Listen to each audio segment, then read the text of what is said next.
بخير بن بو موضوعی باسی موچەتان کردووە بەڕاستی معانەتێکی زۆر گەورەیە بۆ هەموو کارمەندمان هەیە معاشەکەی 400,000 دینارە زۆری ئەوانی کە موچەخۆر بن کە موچەکانن تۆزە زۆر بێ خزمەتێکی زۆریان هەیە بەڵام بەداخەوە بۆ ئەم حکومەتە زۆر کەم تەنخەمە ماشەڵڵا ئەو هەموو پارەی دەستەکەوێت لە هەموو ناحیەوە ئەمە لە سەریبەوە ئەمە لە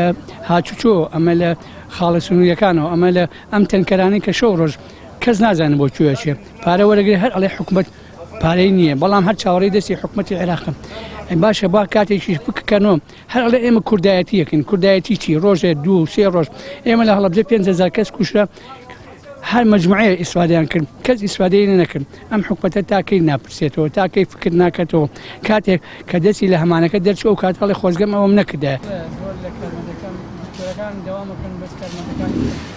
ئەمڕۆ بڕواکەی بۆ ماوەی هەفتەیەکە ئەو پەڕی 5,000 دینار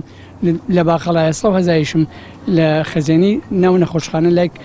مەسئول بەشی ژمێرانی کە قەرز کردووە تا موچەم بۆ بێ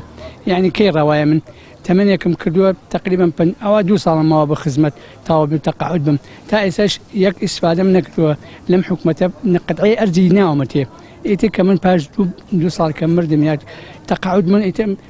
خانوو عەرزم بۆ چی والله من هەیە تۆزە جورئەتم هەیە بە پێم بەڵام هەیە ناتوانێت ئافرەتە ماڵی دوورە یعنی یا خێزاندارە مناڵی زۆری هەیە داوا لەو خوایەکەم چۆن حکومەتی عێراقی چۆن سەدامی ڕسوا کرد یا ڕەبی خۆیان بخاتی ناوە جوانەکان ئەم حکومەتی ڕسواکەی نەهێڵی لەسەر زەوی بمێنن حکومەتی کوردستان حکومەتی کابینەی تۆزێک لە ڕێی خوا فکر کاتوە لەم هاوڵاتیانی خۆی بەس عەزیەتمان بن بەس بیرکردنەوەی غەڵەت بەرامبەرم هاوڵاتیانە بکەن